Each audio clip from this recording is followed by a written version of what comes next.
sous le thème « Consolider les acquis de la réforme de la CEEAC pour accélérer l'intégration régionale et la construction d'une communauté de destin en Afrique centrale », la 26e session ordinaire de la Conférence des chefs d'État et de gouvernement de la Communauté économique des États de l'Afrique centrale, CEEAC, s'est tenue le 7 juin 2025 à Malabo, en Guinée équatoriale, en présence de plusieurs chefs d'État de la sous-région. Cette session a renforcé des dossiers tels que l'intégration régionale, la sécurité maritime, la gouvernance démocratique et le financement.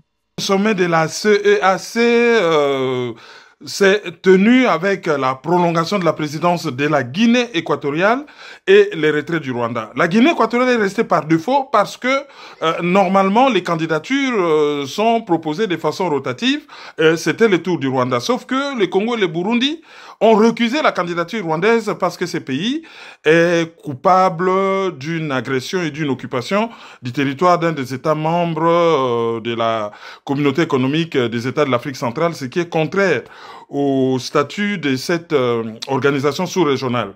Tout en gérant des préoccupations internes, notamment le retrait du Rwanda et la prolongation exceptionnelle de la présidence tournante, il ressort des différentes prises de parole de la CEEAC doit se tourner résolument vers l'action et la consolidation institutionnelle. Le président de la Commission de l'Union africaine, représenté à cette circonstance, réaffirme le rôle charnière de la CEEAC dans l'architecture continentale d'intégration, laquelle passe forcément par la paix, la sécurité, la stabilité et surtout l'économie. La Guinée équatoriale, par défaut, poursuit son mandat, tandis que le Rwanda quitte les navires au grand plaisir du Burundi, qui se sent menacé par le Rwanda, et de la République démocratique du Congo, dont les porte-parole du gouvernement a déclaré que les lobbying et les mensonges ne peuvent pas continuer à présider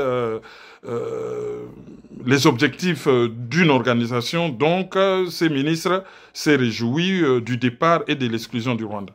Le transfert de la présidence en exercice initialement prévu pour le Rwanda a été retardé en raison des objections soulevées par la République démocratique du Congo RDC et le Burundi. Au sortir de ce 26e sommet de la Communauté économique des États de l'Afrique centrale CEEAC, le Rwanda a annoncé son retrait de l'organisation, dénonçant une présidence tournante confisquée et l'influence grandissante de la RDC dans les affaires internes de la communauté. Par ailleurs, la Guinée équatoriale reste à la présidence de la CEEAC pour une année supplémentaire.